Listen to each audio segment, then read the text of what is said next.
मुद्दा क्रमांक 4.5च्या अनुषंगाने जे पत्र निघालेलं होतं तशाच पद्धतीचं पत्र जर तुम्हाला तुमच्या जिल्ह्यामध्ये काढायचं असेल तर नेमकं काय करायचं आहे अशा पद्धतीची विचारणा विद्यार्थ्यांनी कमेंट सेक्शनमध्ये केलेली होती। त्याचं उत्तर आपण अत्यंत कमी वेळेमध्ये जाणून घेण्याचा प्रयत्न करू।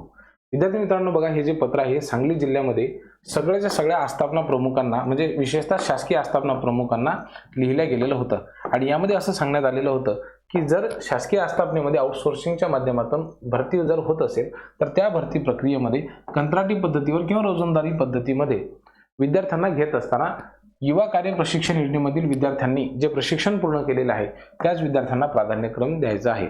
आता हे असंच जर पद्धतीचं पत्र तुम्हाला जर काढायचं असेल तर तुम्ही या पत्राची प्रिंटआउट घ्या। मी तुम्हाला हे पत्र या कमेंट सेक्शनमध्ये याची लिंक देतो, त्याचबरोबर डिस्क्रिप्शनमध्ये सुद्धा याची लिंक देतो, ही तुम्ही डाउनलोड करा किंवा तुमच्या व्हॉट्सअप ग्रुपवरती सुद्धा आलेलं असेल त्याची प्रिंट द्या। दुसरं जे पत्र तुम्हाला द्यायचं आहे त्यामध्ये तुम्हाला 9 जुलै 2024चं जे पत्र आहे आपल्या कौशल्य विभागाचं ते तुम्हाला द्यायचं आहे। याच्यामध्ये मुद्दा क्रमांक 4.5 आहे, ठीक आहे, आणि त्या अनुषंगाने हे पत्र निघालेलं होतं।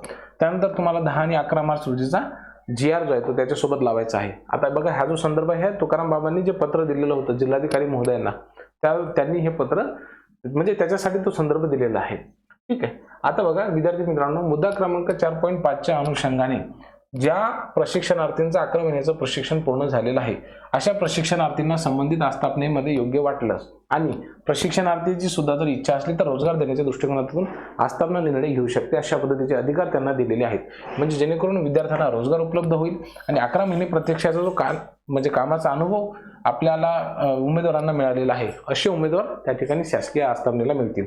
आणि म्हणून आउटसोर्सिंगच्या माध्यमातून कंत्राटी किंवा रोजंदारी पद्धतीने जर हे काही भरती होत आहे तर त्यामध्ये ह्या प्रशिक्षणार्थींना घेण्यासंदर्भामध्ये सकारात्मक विचार करावा। म्हणजे मुद्दा क्रमांक 4.5 या ठिकाणी जसाच्या तसा दिलेला आहे। अशा पद्धतीचं ऑफिशियल पत्र अद्यापपर्यंत निघालेलं नव्हतं, परंतु ते आता निघालेलं आहे, म्हणून या पत्राचा सर्वांनी फायदा घ्या। मी तुम्हाला 3 पत्र सांगितले, 9 जुलैचा GR, 11 आणि 10 मार्च, 11 मार्च आणि 10 मार्च म्हणजे 10 आणि 11 मार्च हे जे 2 GR आहेत, 3 GR आहेत, हे तुम्ही द्या। सोबतच हे सांगलीचं पत्र तुमच्या कौशल्य विभागाला द्या, म्हणजे जेणेकरून तुमच्याही जिल्ह्यामध्ये तसं पत्र निघेल आणि आउटसोर्सिंगच्या माध्यमातून जेव्हा कधी जागा निघतील त्याचा फायदा तुम्हाला होईल। काही प्रश्न असतील तर कमेंट बॉक्समध्ये लिहायला विसरू नका। खूप खूप धन्यवाद।